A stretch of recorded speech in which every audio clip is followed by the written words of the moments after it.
دوستو جیسا کہ میں نے بتایا کہ میری اکثر اوقات لوگوں کے ساتھ جو میری گفتگو ہوتی ہے اس کے مطابق میں اپنے ولاگز بناتا رہتا ہوں۔ اب ایک دوست کہتا ہے کہ اگر ہم کسی ایک آدھ صحابی کے اوپر تنقید کرتے ہیں تو کیا ہم سارے صحابی کے اوپر جتنے بھی صحابہ کرام ہیں سب پہ تنقید کر رہے ہیں؟ کہ ہم سب کو برا بھلا کہہ رہے ہیں؟ ایک صحابی کے اوپر تنقید کو پورے صحابہ کرام پر مت گنا جائے کہ ہم سب کو برا بھلا کہہ رہے ہیں۔ اور اس نے دلیل کے طور پہ انجینئر مرزا علی جو ہے سب کو پتہ ہے ان کا کلپ دیا، وہ فرما رہے ہیں، کہتے ہیں اگر میں ایک صحابی پہ کہتا اس نے کہا کہ مجھے 2 یا 3 صحابی جو ہے وہ پورے صحابہ کرام نہیں ہیں۔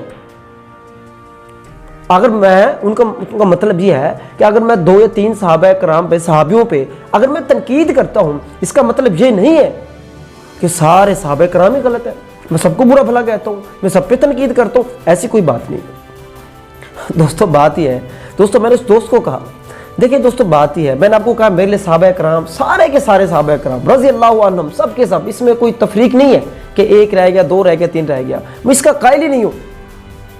سارے صحابہ کرام رضی اللہ عنہم، اور ہم ہوتے کون ہیں؟ ہماری اوقات کیا ہے؟ تنقید ایک صحابی پہ ایک صحابی کر سکتا ہے، ہماری کیا اوقات ہے؟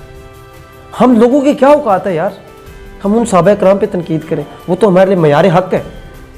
دوستو بات یہ ہے، اب ایک انسان کھڑا ہو کے 2 یا 3 صحابیوں پہ تنقید کرتا ہے، اب دوسرا انسان کھڑا ہو کے 2 اور صحابیوں پہ تنقید کرتا ہے، تیسرا ایک کھڑا ہو کے 2-4 پہ اور پہ تنقید کرتا ہے، تو ہو گیا نا تفرقہ، تو ہو گیا نا انتشار۔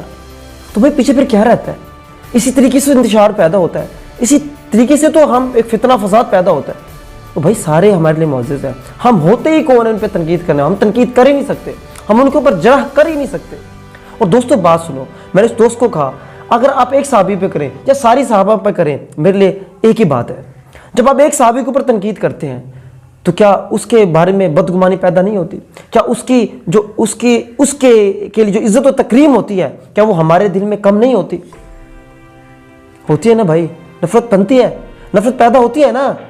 تو بھائی دوستو یہی بات ہے، ہم نہیں چاہتے کہ ہم صرف ادھر ادھر کی باتیں کر کے 1400 سال پرانے والی وہ اس وقت باتیں جو ان کی آپسی باتیں تھیں وہ بھی ہمارے لیے رحمت تھی، وہ باتیں اٹھا کے ہم جو آپس میں لڑیں جھگڑے اپنا ایمان خراب کریں میں نہیں کر سکتا۔ ہاں ان کا کوئی مسئلہ تھا، ان کا آپس میں کوئی جھگڑا تھا، ان میں آپس میں کوئی اختلاف تھا، تو وہ جانے اور اللہ جانے، خدا خود پوچھ لیں گے، ان کے نبی خود پوچھ لیں گے۔ بھائی ہمیں کیا ضرورت پڑی ہے بھائی اپنا ایمان خراب کریں فضول میں مفت میں؟ ہم نے صرف ان کی اچھی اچھی خوبیوں کو باتوں کو فالو کرنا ہے اور ان کی عزت کرنی ہے، بس اتنا سا ہمارا کام ہے۔ تو امید ہے دوستو آپ کو یہ ویڈیو پسند آئی ہوگی، اگر آپ کو پسند آئی اس کو لائک کریں، کمنٹ کریں، دوستوں شیئر کرنا مت بھولیے، ہمارے چینل کو ضرور سبسکرائب کر دیں۔ اگر آپ فیس بک پہ دیکھ رہے ہیں تو ہمارے فیس بک کو فالو ضرور کر دیں۔ شکریہ، بہت بہت شکریہ، اللہ حافظ۔